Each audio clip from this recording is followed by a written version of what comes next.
So this one is white to play and obviously win. I need to take a leak, so you can start thinking. I'll be thinking in the bathroom. Yeah, so. I need more time, and you can see them in your head. So sounds good with me. All right, I'll keep my yeah. All right, good luck. I'll be right back, folks. I can explain where I am so far. Okay. I can't believe you found it in the bathroom. I did find. I think I found it in the bathroom, but you can also take more really time. Grumbling to myself. No, it's fine. Okay. I mean, I was looking at knight f7. This is the line that I was getting the deepest in, but I had not completely figured it out yet. I think it's the only move. Yeah. I was looking at knight f7 because you don't want to let the king take the pawn. And then there's a lot of options here. King e6, king d5, king d4. But the big issue that I was trying to solve is if I'm trying to push d7, there's this check. Right. And that seems problematic. And I also didn't see any way to win the knight because, of course, if you win the knight, you're also winning. So like I was looking at king e6 and was thinking, okay, if I make a move like bishop b3, this looks promising. If the king goes to d7, you check, and yeah, honestly, this one had so many variations that it was taking me more time. It does have a lot of variations. To be completely honest with you, so king f6 loses on the spot, right? We can agree on that because of d7. Yep. I think king d4 is what I sort of started with informally. And again, I think framing the task is important because in our minds, we could say, oh, the only way white wins is if you go d7 and d8, right? But there's a second way to win, which is basically to pick up the knight. If you win the knight, assuming you know how to mate with knight and bishop, it is winning. So I think the move here is just directly going after the knight. I think it's straightforward. I thought about that too, like trying to take away the knight's escape squares. But then I thought after e takes, then we have to figure out how to get this one. So that's why you play king f5. But I think it's more direct because king f5 maybe that is winning. Takes and king e6. Yeah, that also is winning. I think bishop h7 too is winning. Because if you check king f5, yeah. Okay, I'll put it on the board. Check, takes, take, and then there's no way to catch it. Bingo. Or your move. I think king f5 is very nice, and king e6 and bishop h7. I wonder if there's any trick here for black. So ed is forced. Yeah. And then king e6. You can play here, right? And then you have d5. Bishop h7 regardless. But black could try to push the king e3. Take, and then he does start pushing. I think this might be a draw, actually. We can check the engine in this position. Okay, let me know what it says. It's winning. It's winning. Oh, look at how it's winning. Knight e5, d3, you go bishop f7. d2, bishop h5. Now, still not over because black could try to make it to e1, but the moment he does, you have knight d3 check, pushing the king away, and then you go around and get the pawn. Damn. That's very pretty. King f5. It is a draw, though, because in this position, black draws with king to c3. And apparently... Of course. Obviously. I mean, just for the benefit of the chat, of course, I saw this. Because the point is, if you do the same exact thing, if you go here and then you go here, remember that with a king on e2, white had knight d3 check. Now the king goes from the other side. Oh, this is insane. Knight c4, black to move. Only move to draw. Well, I think I saw the computer, but it's d1 equals knight. It's d1 knight. Oh, because it's the only one that stops knight e3. Yeah, that makes sense. Unbelievable. d1 knight is the only drawing move, and bishop and knight versus knight is a dead draw. Yeah. So I think bishop h7 is the only winning move here for that reason, and I just confirmed that. Bishop h7. Yeah. Wow. Okay. So, but that means king e6, to be honest, is the only move I really devoted a lot of time to. And here you correctly suggested bishop b3 check, I think. We think? Right? King d7. Yeah, I did suggest it, but I hadn't seen it all the way through yet. So here I think you should think, because knight e5 check is a draw. Right, because of king takes. Mm-hmm. Yep. Can we generate other ideas? Generating ideas. Okay.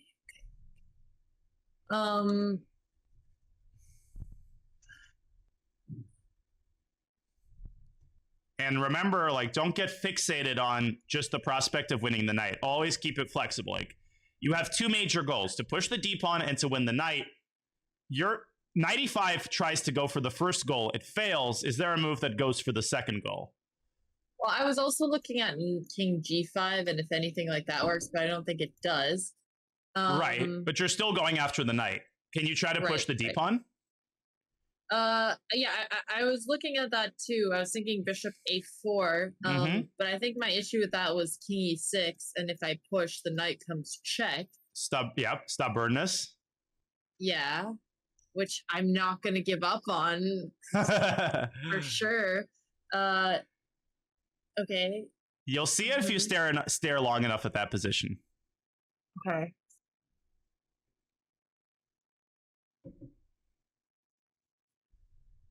I mean, there must be some way to win the knight after all of this. I'm trying to find it. No rush. Because even variations with knight d8 after, doesn't he play king d6 and he's getting out of it?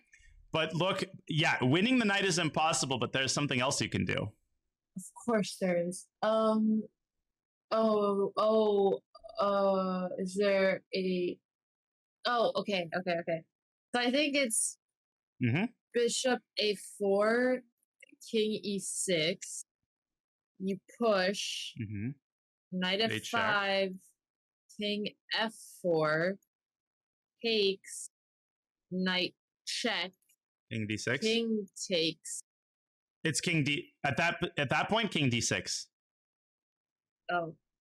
There is well, what's the only other way to win the game if you're not winning the knight? I mean, to promote somehow. No, you're forgetting to checkmate, right? To checkmate, yes. Okay. And I'm trying to find the checkmates. Okay, bishop a4, king e6. I think d7 is taking a lot of. That's what I was trying to do with king f4. I was trying to find if there's any way to get the king in to take away the e5 square, which is why I played king f4, and then knight takes. Oh. But the black king has f6 there. Yeah, okay. So can we take that square away? Can we take the f6 square away? You just play king g5 and knight takes d7. And then it's checkmate on b3. Excellent. Damn, I totally missed that. Bishop b3 made in the final position. So we should make the moves on the board. Yeah, we should. Because it's a beautiful mating construction. D7. And you have to play, d7, knight f6. You have to play king g5 to take away this square. Takes, and this is mate. Yep. Damn. So one recommendation I have, I was forced to do this when I was maybe 2000, 2100. I did this with my dad from a real book, so but now there's like 5 or when I was I just turned 4.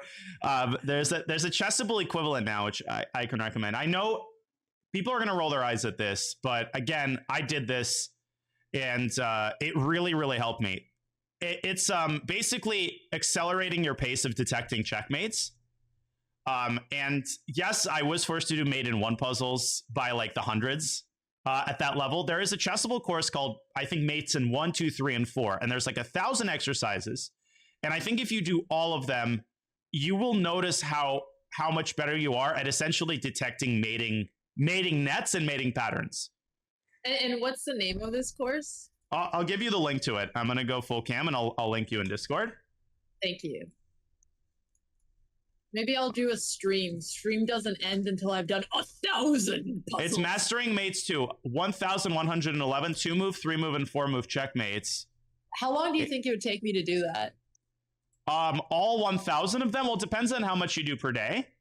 But I think it would be super fun thing to do on stream. Oh yeah. I mean, I might do it. I might do it. No, I actually think it would be good. How would you break it up if you were me? So I would focus more on the 3 and 4 move checkmates. And I would try to do something like 20 or 30 per day. Okay. And the mate in 2 puzzles, I would try to do, there's 650 mate in 2s. I would try to do them in 2 days. Maybe you can do like a marathon.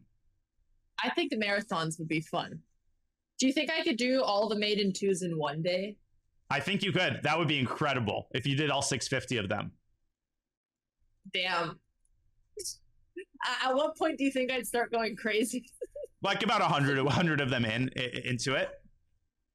But I think that'd be fun. I really think this is like to Hammer's point. Of course, this will be easy, but there's two types of tactical vision. The first is like understanding concepts, and the second is detecting stuff that you know exists, but finding it faster. Like, you know, a mate exists, but actually finding it requires just like rote pattern recognition and rote ability. That's why Hammer likes Puzzle Rush, because it just it sharpens your pattern recognition, and it feels like pattern recognition is the subconscious part of playing chess, and it's always working. So you want to sharpen that, even if you don't know how strong it is. Exactly. Okay, honestly, that sounds like a fun stream idea. I think people will really enjoy it. I mean, I might do it with like mate in 3s, mate in 4s. You should. Or we should both do like the 650 in 1 day. Should race. I mean, you would do them a lot fast. I feel like if I'm doing that, you should have to do like 3x the amount. Yeah, maybe a 24-hour stream where all I do is mate puzzles. What if we had a race? You have to do 3x and see who gets there first. And that would be interesting, slowly actually. Going insane. Not a bad idea. Yeah, that would be a lot. That would be a lot. But you know what? I'm going to be doing a lot of chess preparing for Iceland, so it could be one of the things you factor into your rotation. But yeah, this frickin' puzzle is mind blowing. This mating pattern is crazy. Yeah, this is very beautiful. I struggled with this one more than the others. I don't know why. I think it was because there was so many king moves that I was trying to calculate them all.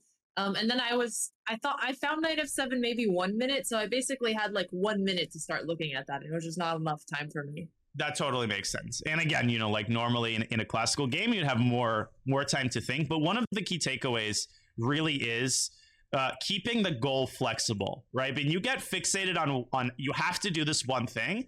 That causes freeze. And when you freeze, it's like the wheels are spinning and nothing's, the car isn't driving. But constantly reassessing, okay, is this the only way to win? Maybe there's a mating pattern. Maybe I don't need to. And one of the ways that this relates to real chess, if you want, I can show you a quick example. Yeah, please. One of my favorite concepts, and I've shown this game on stream before several times, so some people will recognize it.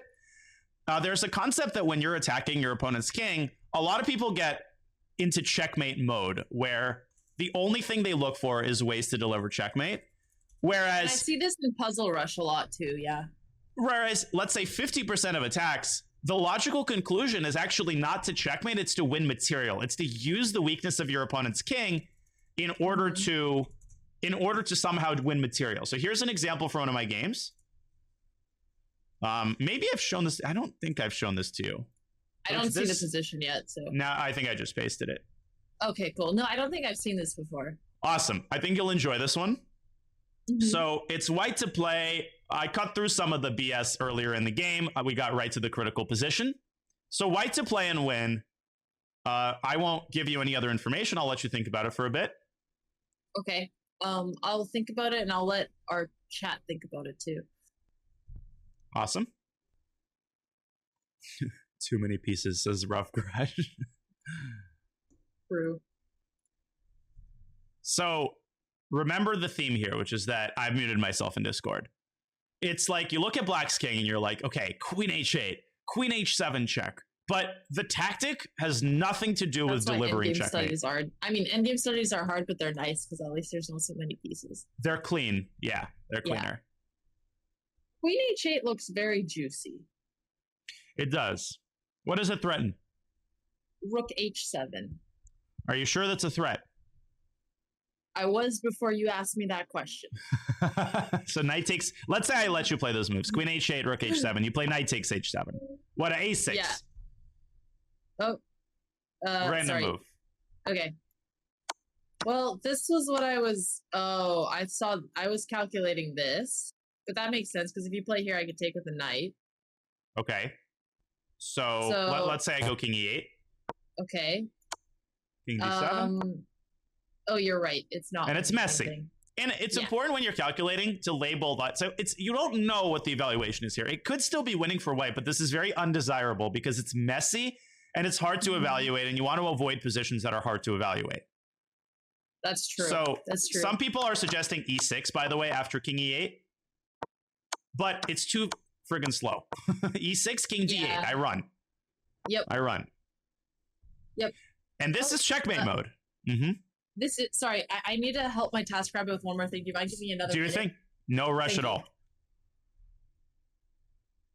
Yeah. So basically, this is checkmate mode where you're fixated on trying to deliver the checkmate. But if we go back to the initial position, some of you already got it. The key is to observe, is to make an observation on the queen side, which seems to have nothing to do with what's going on the king side. This is impossible to solve unless you make a crucial observation of one sort. The question is, what is this observation? And if you guys watch my stream regularly, you know how obsessed I am with undefended pieces. And this example is a good illustration why. Queen is undefended. Yeah, the queen is undefended. Also, the rook is undefended, but that's not important. The only important thing is that the queen is undefended. The moment I notice that, you should be able to see the move. Like if you look carefully at the king side and what you have to offer. So, yeah, I've shown this in speedruns. I've shown this position in a speedrun.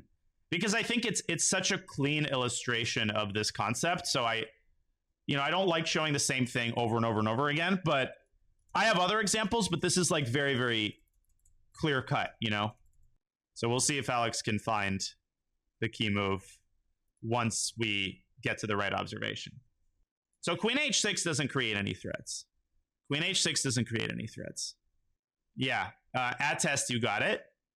The first move is, okay, I won't say what it is because, I am muted in Alex's chat. So, okay, I'll say what the first move is, which is knight f4 takes g6. It's knight takes g6, sacking the knight to two different pieces. One of the important things is to understand knight takes g6, knight takes g6. What squares are now accessible to your pieces, which is a good question to ask. If you're calculating a line that involves a sacrifice or a capture, you need to reassess the situation. Like, where can I now go? Well, obviously, queen h7 check, you pick up the knight, and the attack is totally decisive. So knight takes g6, king takes g6 is the big question. My opponent played b3, which is the trickiest move. But knight takes g6, king takes g6. Again, if you look for checkmate, you're not going to find it. If you broaden your view of the board, you'll find the sequence immediately.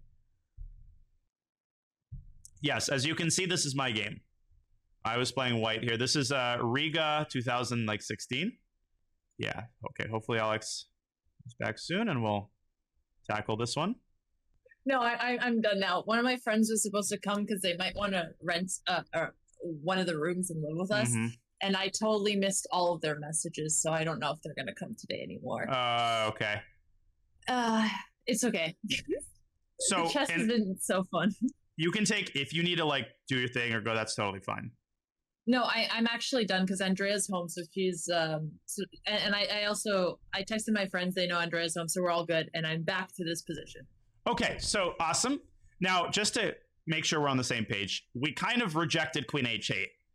Yep. So checkmate mode will not yield any good moves. You have to make a critical observation on the other side of the board. There's something that you can exploit on the queen side. So even without looking at any moves, can you maybe spot what that is? And we've talked about this before, the importance of noticing these things. And you know what? You had hinted that before the game. So I already figured it wasn't going to be checkmate, but I had miscalculated the queen h8 line and thought it was winning material. And also, when you quickly glance at the queen side, it's not honestly obvious that there's anything going on here because it doesn't look like black has any weaknesses there. No, not weaknesses, but undefended pieces are very combinable with king weakness. When the king is weak, it opens up the possibility of a lot of discoveries and a lot of forks. So you should notice what the undefended pieces are on the queen side. The rook is undefended. The pawn And? on c4. The pawns are not important. The queen. I mean, the queen's also undefended, but I don't see how we're going to attack it straight off the bat. Okay, but look more carefully. As a hint, the queen is the piece that you're actually trying to win here, which is ridiculous sounding. It just looks so strange that could be a thing here. So look at the king's side and see if you can set up some sort of device that ultimately wins the queen on a5. Okay, so ideas with like a queen on h5 and a check. Okay, so knight takes g6. If king takes, you play. Wait, if king takes. Yeah, go on. Anything better? Yeah, I guess queen h5, king goes back. And then the easy move. The easy move is... You've done the hard work. Look at black's queen on a5. Look at your queen. But there's no check. Oh, I take on a6. You take. Duh. Yeah. And again, you've got fixated on e6. I'm looking on mates again. Yeah. I want you to notice how two things are making it hard. The first is you're like, mate. The second is, in your mind, I think you came up with the move e6, but you got to keep it flexible. The goal is not to play e6, it's to win black's queen. Right. Okay, that's a good point. So knight g6, he can't take with the king, but he can take with the knight. Then it's straightforward. I mean, then queen h7 looks very good. And you don't have to calculate any further, because then you're up a pawn and you're like winning everything, right? Yeah. This is a very instructive position, actually. Yeah, I think it is, and it has nothing to do with the fact that I won. I don't care about that. In the game, my opponent tried a desperation move b3, a b c b, and I'll make it a little bit easier by saying that bc isn't a big threat because the king can't really be checked. So here I found the key follow-up move. Same theme. Wait, I mean, you do have some checks after this. Queen a4, b3. Okay, yeah, that's fair. And then so the king goes away. The only dangerous check is bishop c8 to f5. So whatever you do, you also have to prevent that, but there is a move which does everything. I mean, queen h5 looks juicy, but not so much, because I guess you could just take. Take what? The knight. Okay, but don't forget the main theme. I mean, you can't right away because of e6. Yeah. Oh, and then what else are you threatening with queen h5? I mean, you're threatening moves like knight f4. Yeah, knight f4 is just made in 2. Made in 2, yeah. Okay, so queen h4, b takes, king takes, queen a4 check, b3, queen goes back, and then you have mate in 2. Bingo. Bingo. I had a lot of assistance, but I did get it eventually. But it's hard. It took me, this is a classical game. It took me like 15 minutes. So obviously like, I'm not showing this to really like to test you. I think you would totally find it with like unlimited time. In the game, my opponent actually missed e6. He took on g6 here. Aww. And after e6, he was like, he like jumped back in his chair. Did he really? That's so funny. He did. So one more thing, which is hilarious. If the queen was not undefended, what's crazy is that you have a way of actually winning the rook here as well. After king takes g6, this illustrates the power of undefended pieces. Let's assume that the queen was not on a5, but on a6. What would you do in that case? Queen g3. King f7? And then e6. Yeah, and the rook can also be won. Yeah, no, that's very pretty. A puzzle within a puzzle. Yep, exactly. So just to show this here, picks up the rook. Did you put this in any of your chess books? Not yet. This is, I'm keeping this for, saving this for a rainy day. No, this is a very, very, very nice game. So the conclusion is, when you're attacking, try to be as broad as possible in your goals. Like, remember that you can win material, and it's just like when you're setting yourself an objective, don't tie it to one particular move. Like if you're thinking, I have to win the queen, don't think, okay, I have to do it by playing e6, because that sometimes prevents you from finding other executions of the same idea, if that makes sense. Yeah, that makes sense. Cool. But then, so let's say you were playing, you did play this tournament. I mean, you must have been scanning this position for a while before finding knight takes g6, right? Yeah, I mean, I was thinking about queen h8. I was thinking about e takes f6. But knight takes g6 is also a capture. So if you follow the rules, this should be on your radar even without realizing what the idea of that move is. Yeah, so it's like one of those things. Okay, so then when you're attacking, are you just kind of looking at overall ideas, forcing moves, and things like that? So you're looking at forcing moves and captures, and that is true. I don't think that's an overblown piece of advice. Yeah, you're looking for, for the checks, captures, and threats and the standard stuff. I'm actually, one second, I'm seeing if I can, there's an example that I kind of want to show on that topic. Which is like, yeah, you're looking at captures and you're looking at checks. That advice, though, can fail if you let your brain control the process. Because what often happens, right, is that there is a capture, but you're not really taking it seriously. So one lesson I learned is like, take every single move equally seriously and give every one of these moves a chance. That is how you find like hidden ideas. And I have an example of what I mean by that, which I was just trying to find. So let's consider. You have an example for everything. They're always good, though. Let's consider this position. So I'm playing white here. This is a classical game from Qatar. Donchenko's now like 2680. Of course, everybody's passed me. But in this position, I'm playing white. It's white to play and win, and I played a very serious mistake that could have cost me missing an immediate win. Damn. And try to apply the process that we're talking about. Look at every move and take them all seriously. That's what we're applying here, right? And be stubborn. Like, you might reach a point, you're like, oh, well, this is just perpetual, or this doesn't really do anything, but try to look a little bit deeper. And remember that quiet moves can come at the most unexpected of times. Okay. All right. So first, looking at the forcing moves, queen f4, knight g4, knight takes f5, just kind of thinking about all of them.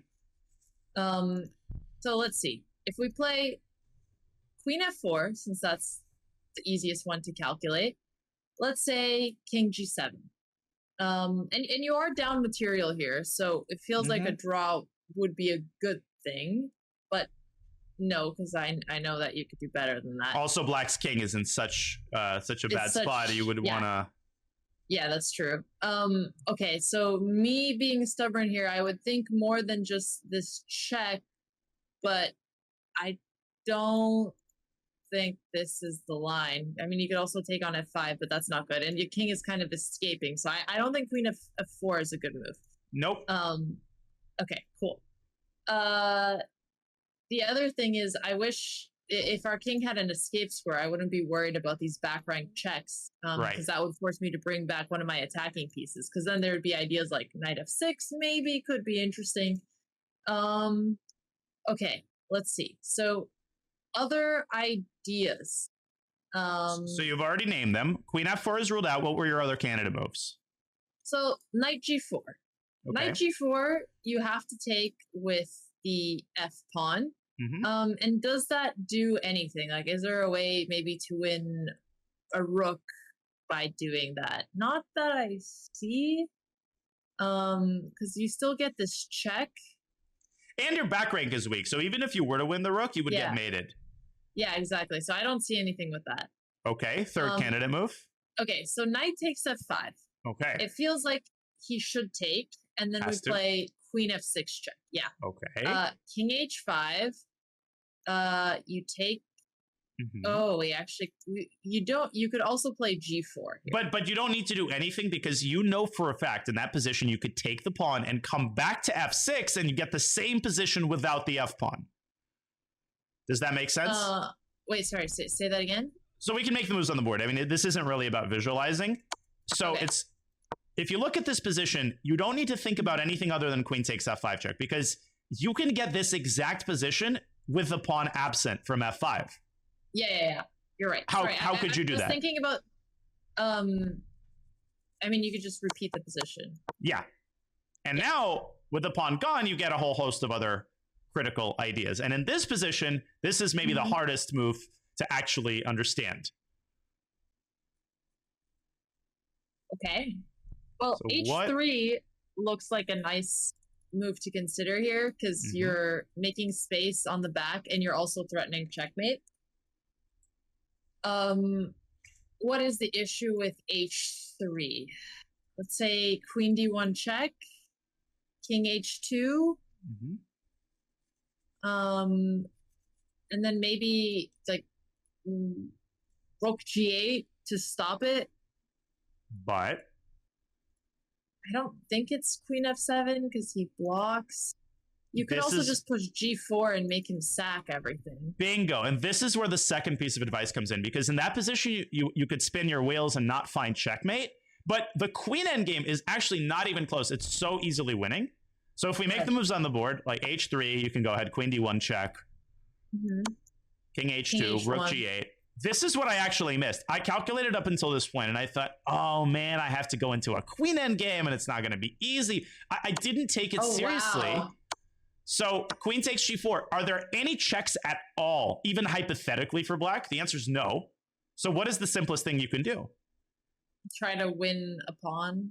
Not even necessary. You have what you need. Or not push even your pawns. Push your pawns. Close your eyes and c5. That's it. c5. The game is over. The game is over. For example, wow, there's literally no checks. There's nothing. Yeah. Even if king takes g4, same thing. No even hypothetical checks. Now black can try a5, and you do need a little bit of calculation, but once you reach this point, it's easy. Wow. How would you win here? Is there... How to avoid checks. Okay, so we need to help support our pawn. Try doing it with checks. Yeah, doing it with checks is always nice. Follow your gut here. See. I think you see the move. So, I would either go here. I mean, queen e5 looks good. He's not going to play here because then we trade off and we win. It's too easy. So he would probably go king h6. And then you give him another... You can do that. There's a bunch of different wins here.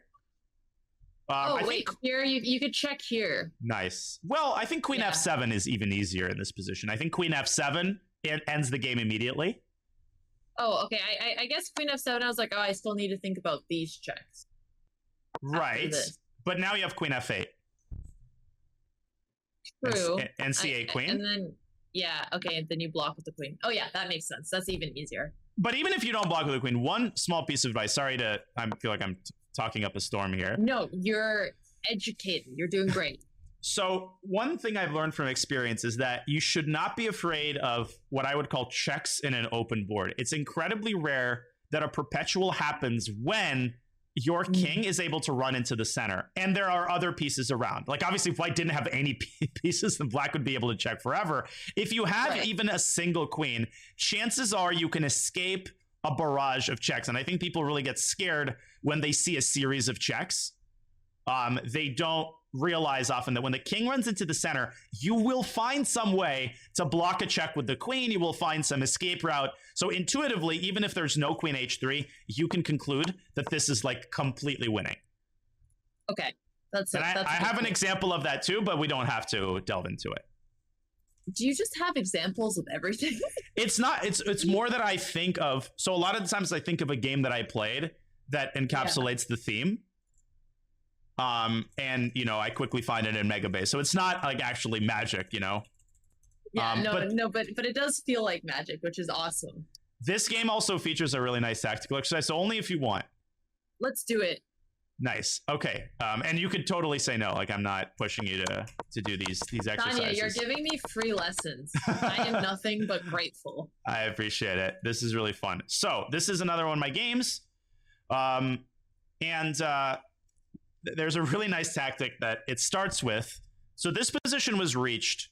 I was worse all game. I made a horrible mistake in the opening. I was worse all game. My opponent's last move was queen c. Did you win? You won the other game though. I did, but I made a huge mistake where he could have almost equalized, and then he blundered mate. So I played g4 there, but it wasn't that interesting. Okay. In this position, my opponent has just declined a draw 2 moves ago. And he played queen c4 to e4. So white has a hidden little magic in this position. Okay. So I'm just going to think out loud here. if the rook wasn't on a1, we would be getting checkmated in 3 moves, so we have to be careful. What else? If you're at, the position is equal material. If we didn't have checks, then rook a8 would be super powerful.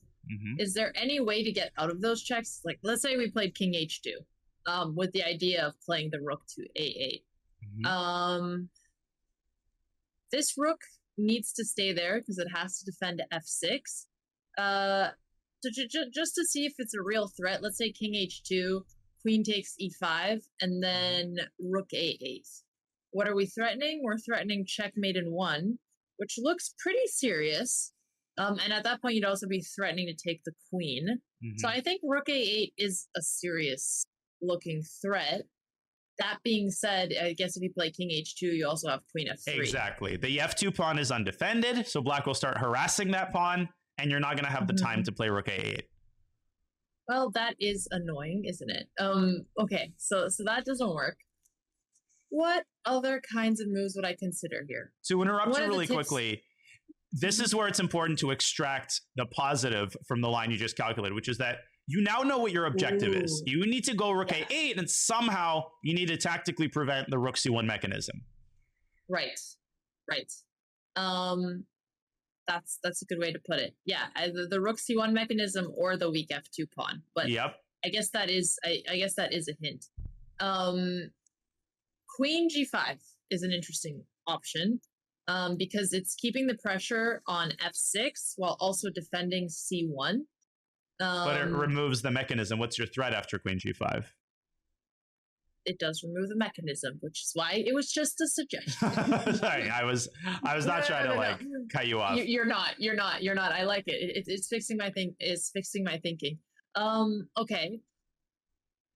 Gotta think outside the box here. You have a way to do what you want to do. It's just, you probably see this move, but you might not be realizing, like, how does it actually help? Force yourself to look at it. E6 doesn't do anything. So I don't see it being that. Sure, wait, did you calculate it? I did not calculate it because it's a crazy move, Danya. It is a crazy move. But again, force yourself to look at those moves, and you will find that, like, that part of your brain which is dismissive and like, this doesn't work, that doesn't work, you don't want to let it run the show.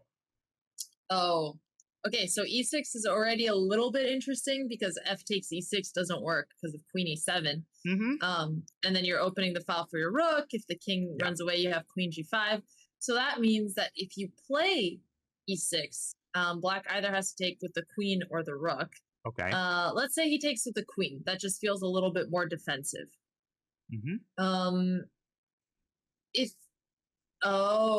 What it's doing is it's getting this threat on h1. Oh wait, it's a decoy. Very nice. Okay, so e6. If queen takes, then you play rook a8. Rook check no longer works because there's no follow-up. And then there's no way for the king to get out, so he'd have to make a move like f5. But that's clearly mate. Because of queen h8, for sure. What about e6? Okay. E6, rook takes e6. Right. Well, that's kind of the same thing where you get, oh no, it's not the same thing because the queen is going to take on f2. So actually, rook takes is the trickiest of them all. Keep calculating though. Rook a8, queen e1 check. Again, it's the same thing. King g2. Queen e4 check. And then you run away to h2. And that's the winning move. Damn. But it's e6. So just to show this on the board. Yeah, you're right. I totally discounted this move.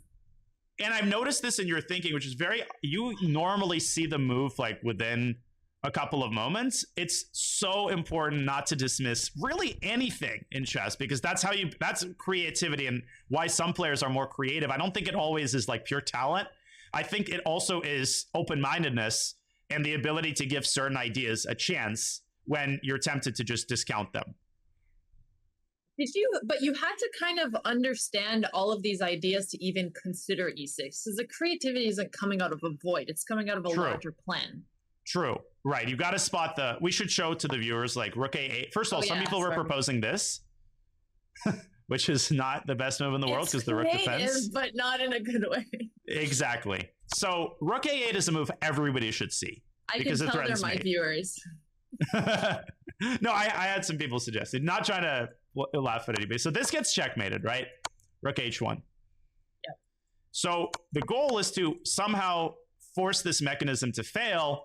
That's where e6 comes in. Either the rook has to move away from c1 or the queen has to move away from h1. And either way, rook a8 works. But that's not all. I played this move. I was super excited. My opponent's next move sent me into a bit of a cold sweat. So he took like 30 minutes. He plays this move. And my gut reaction is, oh my gosh, was my move not actually winning? What is Black's idea? And this is how it relates to the actual thing we were discussing earlier. What is Black's idea? Well, it's still holding on to c1, so you can't move the rook right away. Is it threatening anything?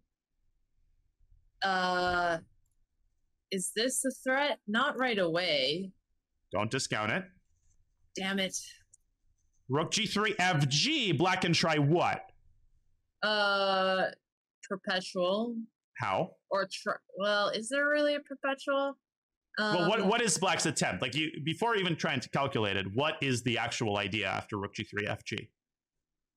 Queen e3 check. And if you try to run to h2, what happens?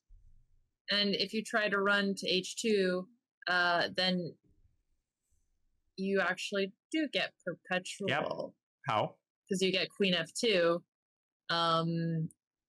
Wait. But not queen f2. Queen e2. Because you get this square. Yeah. Bingo. But queen g4, queen e2, queen g4.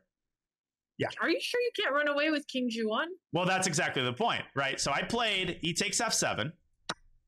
Okay. And how does the line go? You can make the moves on the board.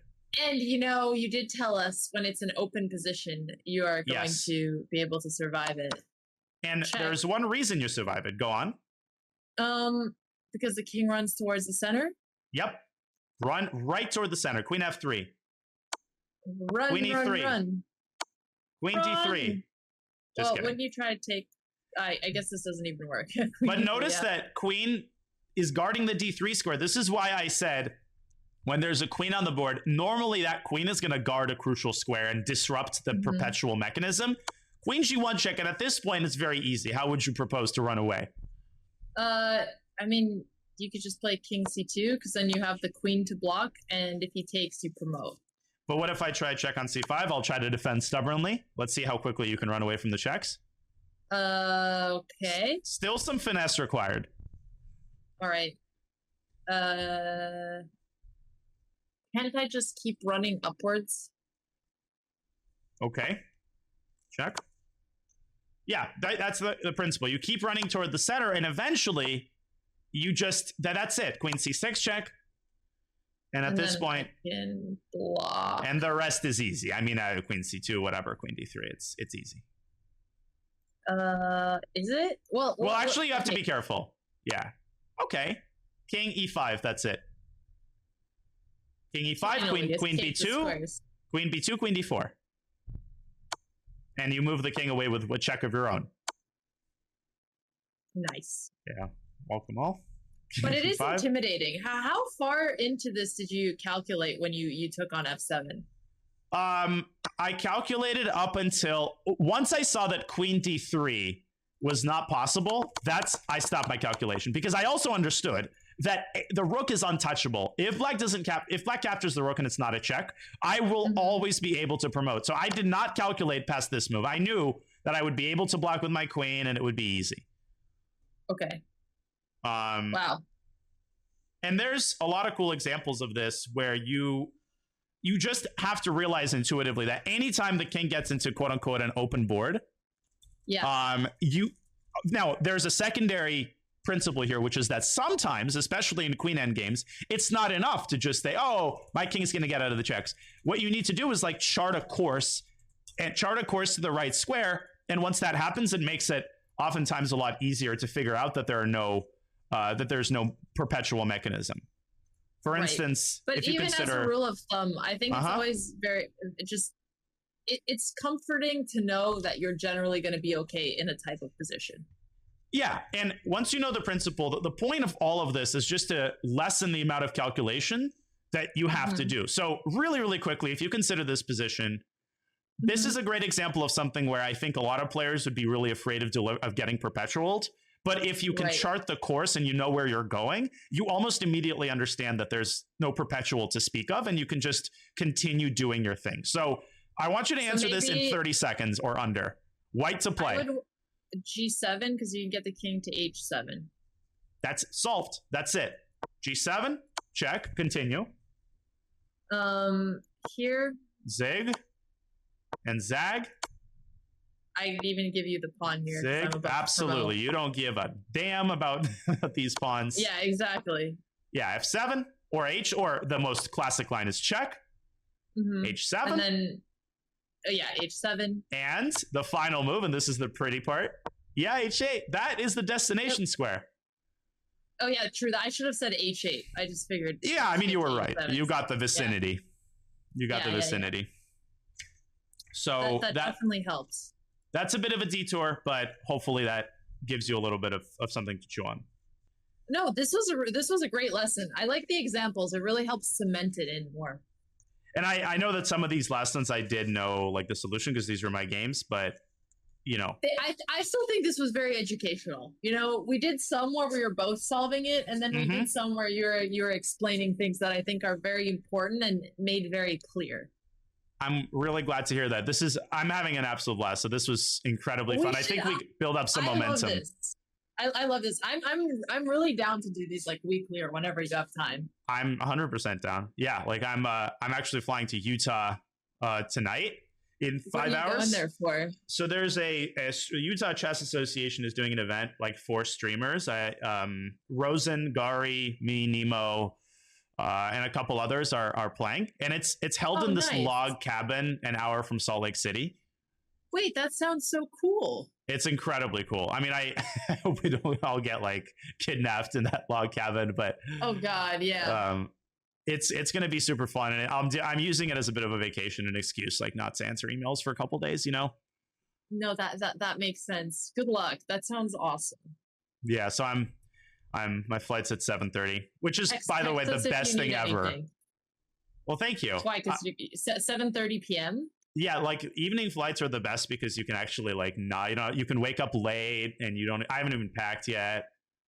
I know. I'm not a morning person either. I've been waking up this weekend and it has been rough, but it's been nice being forced to wake up early.